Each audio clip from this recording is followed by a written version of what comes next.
السلام علیکم سامعین، 20 ذی قعدہ کی تاریخ شروع ہو چکی ہے، 18 مئی ہے۔ خبر کا عنوان ہے من بعد، دوسرا عنوان ہے اخفاء شفوی اور اخلاق۔ دراصل کچھ دن پہلے عزیزم مولوی محمد سفیان مفتاحی صلی اللہ علیہ وسلم نے، جو خود معلم بھی ہیں، درجہ ہی پڑھاتے ہیں اشاعت الاسلام کرانے میں، یہ سوال کیا تھا کہ کچھ بڑے لوگ من بعد کو ہونٹ کو کھول کر من بعد ایسے کچھ پڑھتے ہیں۔ اس نامہ نگار نے اسی وقت یہ سوچا تھا کہ اس بارے میں مجھے مزید تفصیل حاصل کرنی ہے، چنانچہ اسی مناسبت سے آج یہ نامہ نگار مظاہر علوم سہارنپور میں وہاں کے شعبہ تجوید کے استاد مولانا قاری مسعود احمد مظاہری فلاح خدمت میں حاضر ہوا ہے۔ قاری صاحب، اس سوال میرا یہی ہے کہ یہ من بعدی یا اس کو ہم کیسے پڑھیں گے، کیا قاعدہ ہے، اور کچھ بڑے لوگوں نے اس کو کیوں اس طرح پڑھنا شروع کیا؟ بسم اللہ الرحمن الرحیم۔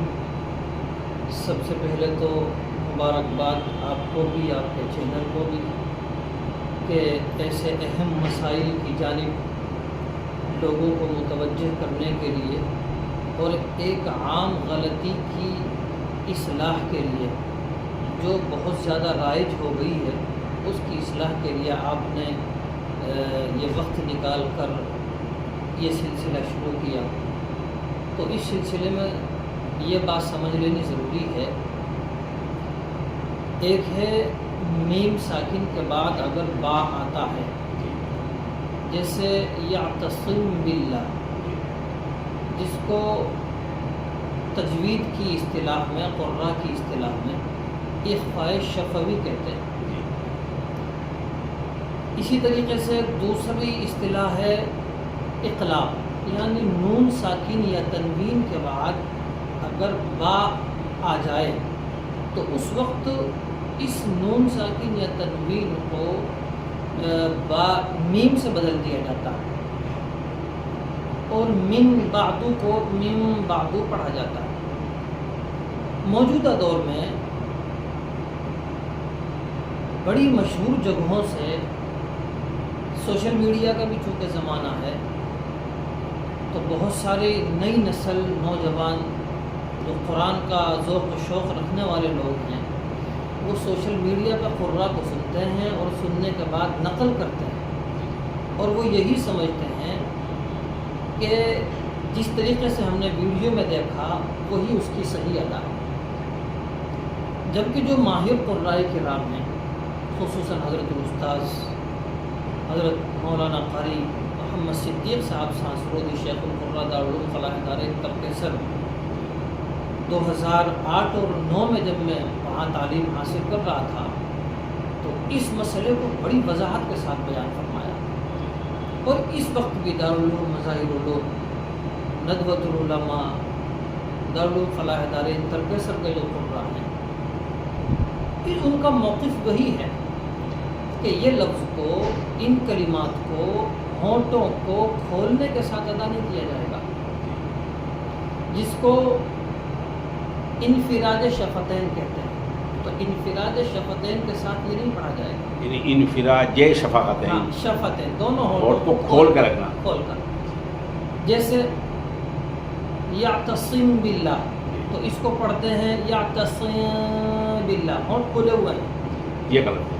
من بعدی کا لفظ ہے، اس کو پڑھ رہے ہیں من بعدی، ہونٹ کھلے ہوئے ہیں، تو یہ طریقہ درست نہیں ہے۔ یہ میرے پاس حضرت تھانوی رحمۃ اللہ علیہ کی جمال القرآن رکھی ہوئی ہے، اس میں جمال القرآن میں حضرت تھانوی رحمۃ اللہ علیہ لکھتے ہیں، نوا لمحہ ہے، جمال القرآن ہے، میم ساکن اور مشدد کے قاعدوں میں، اس میں ہے لکھا ہوا، اور اگر میم ساکن کے بعد با ہے تو وہاں غنّے کے ساتھ اخفا ہوگا، اور اس اخفا کا مطلب یہ ہے کہ اس میم کو ادا کرنے کے وقت دونوں ہونٹوں کے خشکی کے حصے کو بہت نرمی کے ساتھ ملا کر، یہ لفظ دھیان رکھنا کہ بہت نرمی کے ساتھ ملا کر، یعنی سختی کے ساتھ نہیں ملانا، غنّے کی صفت کو بقدر ایک الف کے بڑھا کر خیشوم سے ادا کیا جاوے، اور پھر اس کے بعد ہونٹوں کے کھلنے سے پہلے ہی دونوں ہونٹوں کے تری کے حصے کو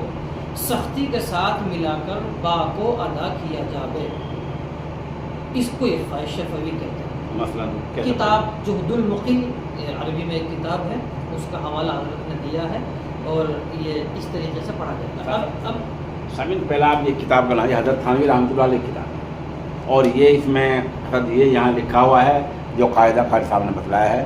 اب آپ قاری صاحب کی زبانی سنیں کس طرح پڑھیں گے آپ میم بعد۔ اب اس کو ادا کیسے کرنا ہے؟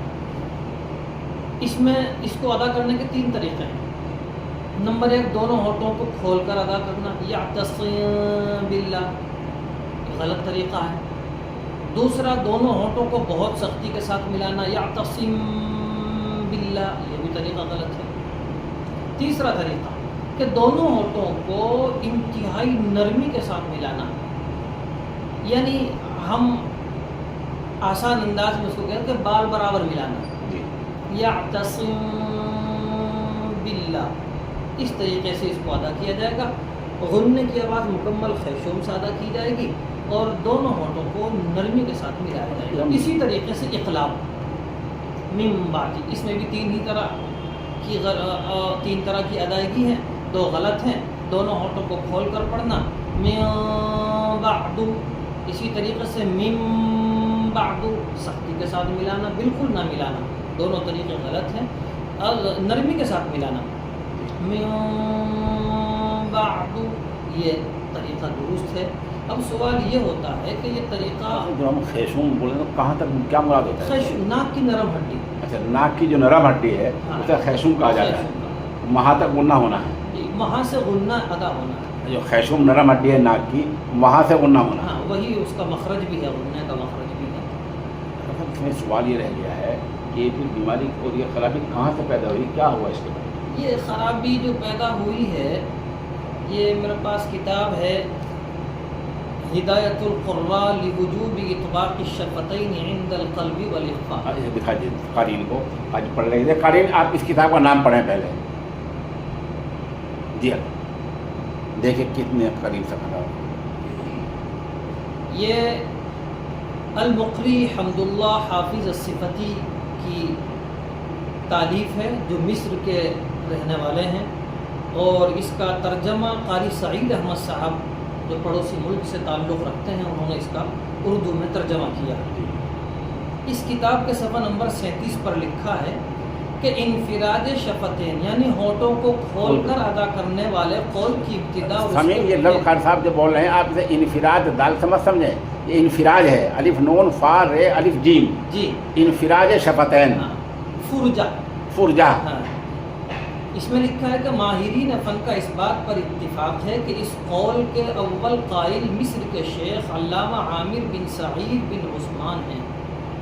یہ جو آگے ان کے حالات بھی لکھے ہیں کہ جامعہ ازہر کے کلیۃ اللغۃ العربیہ میں تخصص فی القراءت کے استاذ بنے، پھر اسی طریقے سے اسی ادارے کے وکیل کے عہدے پر فائز ہوئے، پھر تمام مراکز قرآنیہ کے شیخ بنائے گئے، پھر آپ ریڈیو پر مشہور قرائے کرام کی مرتل تلاوت قرآن کریم کی ریکارڈنگ کے نگران بھی بنے، اور ریڈیو ٹیلی ویژن پر مصر کمیٹی برائے انتخاب قرائے کرام کے رکن بھی تھے، اور آپ نے مصر کے تمام شہروں میں علم تجوید و ادا پر لیکچرز بھی دیے ہیں۔ آگے لکھتے ہیں یہ اس کے اس ادا کے پھیلنے کا سبب بنے۔ اسی کتاب میں بہت سارے لوگوں نے لکھا ہے، جیسے شیخ محمد صلاح الدین کہتے ہیں کہ شیخ عامر عثمان سے انہوں نے قراءت سبع شاطبیہ کے طریق سے پڑھی، جس میں شیخ نے اقلاب اور اخفاء شفوی اطباق شفتین کے ساتھ کہا، یعنی ملا کر پڑھو۔ جس وقت شیخ صلاح الدین نے پڑھا اور قراءت سبع شاطبیہ کے طریق سے پڑھی تو اس وقت ہونٹوں کو بند کر کے ہی پڑھا رہے تھے شیخ عامر۔ شیخ سے سبع پڑھنے کے بعد واپس اپنے شہر چلا گیا۔ چند سال بعد دوبارہ مصر شیخ سے قراءت ثلاثہ، یعنی سبع کے بعد 3 جو قراءتیں ہیں ان کو پڑھنے کے لیے شیخ کی خدمت میں حاضر ہوا۔ اس دوران شیخ نے انہیں اقلاب اور اخفاء شفوی میں انفراج شفتین کا حکم دیا۔ پہلے قائل نہیں تھے، ایک ہی شاگرد کو الگ الگ عرصے میں پڑھایا تو ایک عرصے میں ہونٹوں کو بند کر کے پڑھایا اور چند سالوں کے بعد اسی ادا کو ہونٹوں کو کھولنے کا حکم فرمایا۔ اس بات کو جان لینے کے بعد شیخ عامر عثمان کی بات چند وجوہ سے رد ہوتی ہے، پھر یہ پورا کن کن چیزوں سے یہ غلط ہے، کیا کیا غلطیاں اس میں ہو سکتی ہیں۔ اس پوری کتاب میں اطباق یعنی ہونٹوں کے ملانے کے وجوب پر ائمہ کے نصوص اس میں دیے گئے ہیں، اور جو ان لوگوں کے اعتراضات ہیں کھول کر پڑھنے کے، اس کے جوابات بھی دیے گئے ہیں۔ سر میں یہ بیچ میں یاد کر دوں کہ جب کوئی ایسے بڑے آدمی کا کوئی قول ہوتا ہے اس کو ہر اصطلاح میں تفرد کہا جائے، وہ انفرادی قول ہوتا ہے جو جمہور اور سواد آدم کے مقابلے میں کبھی بھی حجت نہیں ہوا کرتا ہے۔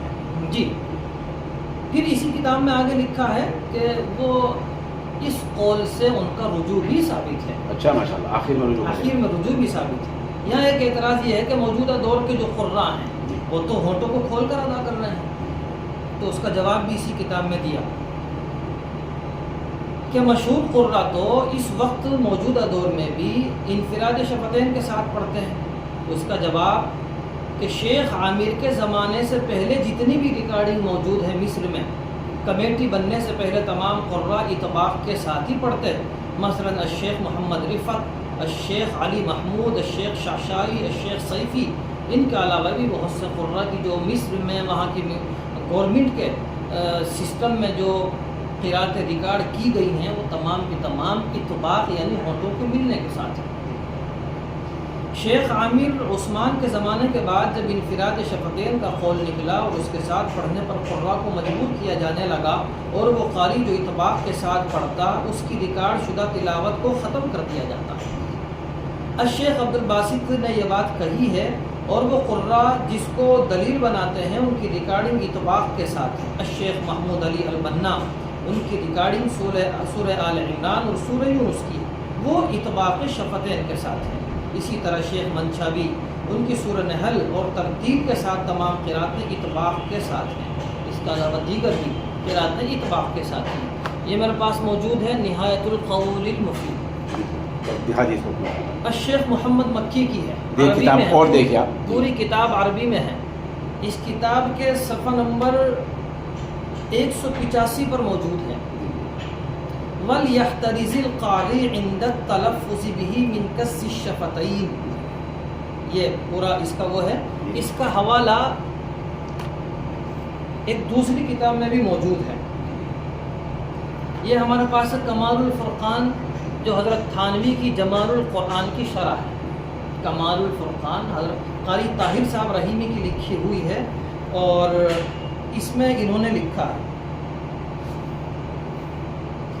وہ عبارت نقل کی ہے انہوں نے، یہی جو ابھی آپ کو اس سے پہلے کتاب دکھائی گئی تھی نہایت القول المفید، اس کا یہاں نقل کیا ہے۔ وَلْيَحْتَرِزِ الْقَارِئُ، اس کا ترجمہ یہاں لکھا ہے انہوں نے، قاری کو چاہیے کہ اقلاب کے تلفظ میں میم مقلوبہ کے ادا کرتے وقت دونوں ہونٹوں کے سخت اور تنگ کرنے سے پرہیز کرے، سخت بھی نہ کرے تنگ بھی نہ کرے، تاکہ ان دونوں کے بیچنے کے سبب خیشوم سے غننے کی صفت غلو و تعمق اور زیادتی کے ساتھ ادا نہ ہو، بلکہ مناسب یہ ہے کہ میم کے سکون کو ثقالت و سختی کے بغیر نہایت لطافت و نرمی کے ساتھ ادا کرے۔ یہ میں نے کتابوں کے حوالوں کے ساتھ آپ حضرات کی خدمت میں پیش کیا ہے۔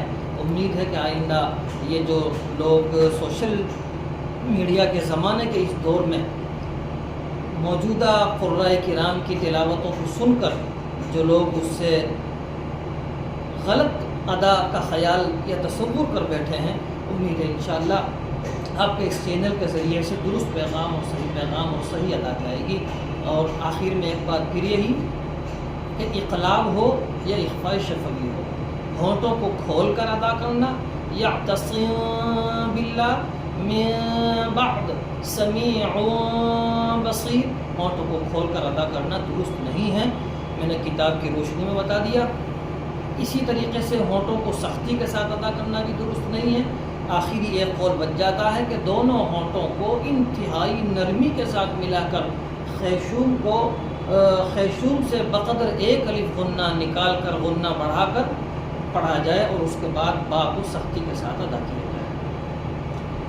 السلام علیکم ورحمۃ اللہ وبرکاتہ۔ سامعین، آئندہ بھی کوئی بات اس بارے میں آپ کو معلوم کرنی ہو، کوئی اور بات ہو اس فن شریف فن کی، تو آپ ہمارے نمبر 96 27 70 90 14 پر رجوع کر سکتے ہیں۔